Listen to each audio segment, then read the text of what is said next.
So now is a terrible time to buy a home. That's what we've heard, right?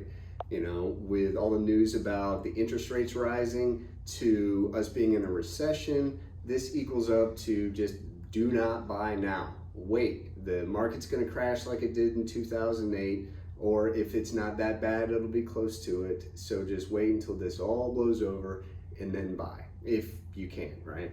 So I'd like to look at that a little bit because we hear this a lot.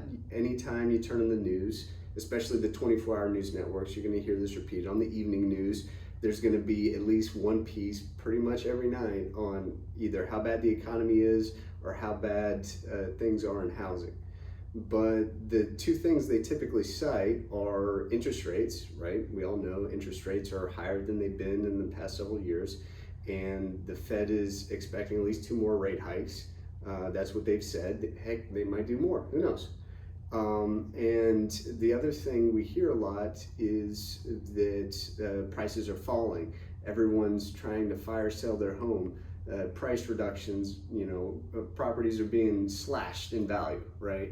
So, well, I think a lot of this is the fact that it comes from the two main media sources.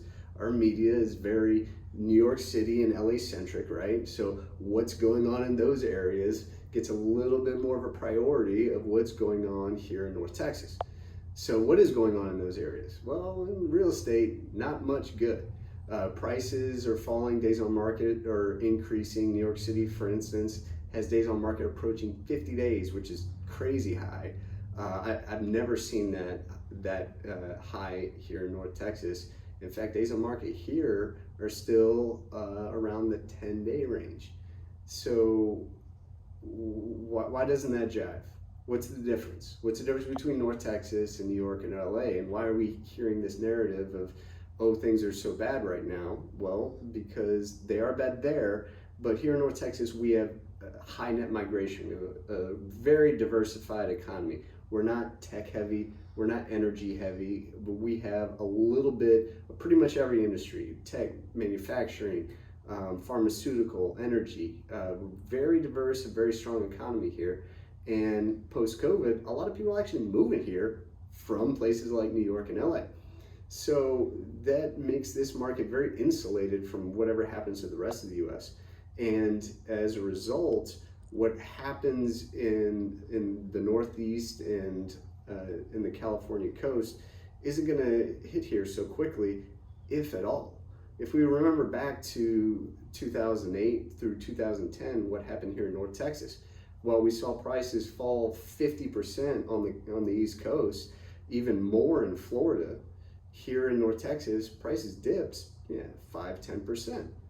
Why? Well, because the economy was strong here, jobs were strong, and you still had a lot of people moving here. Whereas in those other places, you had way too many vacation homes, way too many non-owner occupied homes that got hit hard when the foreclosure happened. So at least economy-wise and historically speaking, housing-wise, North Texas is different than most of the rest of the country, right? So then the other thing is, well, okay, fine. Even if the housing market isn't going to be that bad here, what's going to happen with these interest rates? Now I'm paying $200, $400, $600 more for the exact same property than I was 3 months ago. Why should I do that? That makes no sense.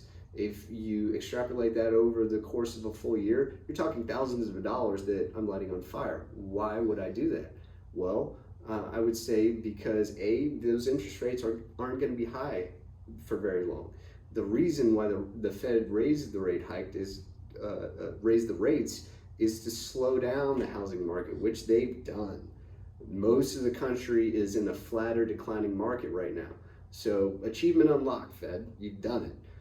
Now they are going to start tapering things back. It's not going to be immediate because the Fed is always late to the party. There's going to be a couple quarters of lag of, hey, Fed, things are really, really bad now, and you gotta lower those rates. But I would expect next year for those rates to start coming down, and once they start coming down, I would expect them to come down just as quickly as they rose. So maybe you are paying a higher interest rate for a year, 2 years, maybe 2.5 years, But those few $1,000s that you're paying higher in the interest rate, what is that going to do versus how much you're paying in a lease if you're renting, or how much you would be saving on the property that's going to appreciate more than a few $1,000s in that time frame. So when you really look at the interest rates, what that's doing is that's lowering your competition right now.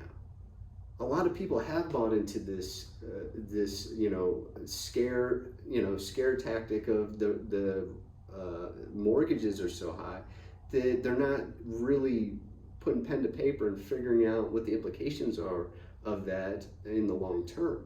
It's just the short term of a few $100s a month more, which sucks, but it's going to suck a lot less when you go to sell your home and you've captured 2.5 years of equity. And when you compound the fact that buyers are by and large sitting on the sidelines, your competition, this is a buyer's market that we haven't seen in several years in North Texas. So I would say, before you just follow the common thought and have the knee-jerk reaction of now is not a good time for me to buy, look into it a little bit. What areas are you looking at? What neighborhoods are you looking at? What are the homes doing there? Are they still going for 2 days on market, 10 offers over list? We're still seeing that in some pockets. Or are they stagnating? Are we seeing properties in your target markets sit on the market a while, which means that you look to your left and look to your right and see there's no one else buying this.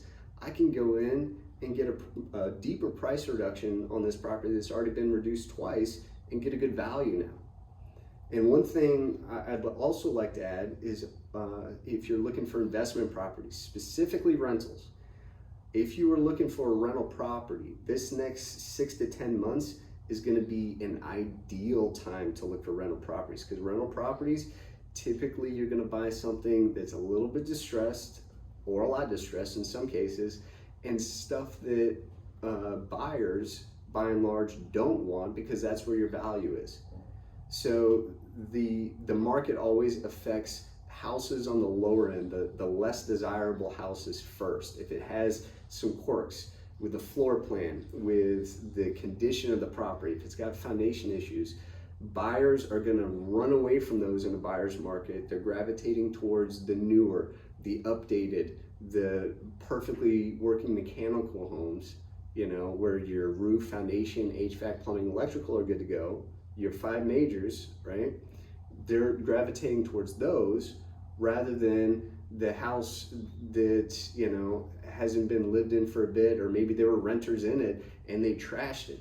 Buyers don't want those, homeowners don't want those, but the inventory of these homes is increasing as the year's going along. So as we head into fall and winter, this is going to be a great time to purchase rental properties, because again, the rates are keeping people away, buyers are staying away, they're gravitating towards much better properties. So this can be your time to shine and your time to get an advantage over the competition. If you like this video, like and subscribe. Feel free to reach out to me, DM me for any questions you may have, and I'll be happy to help you out. Until next time, Josh Winkler.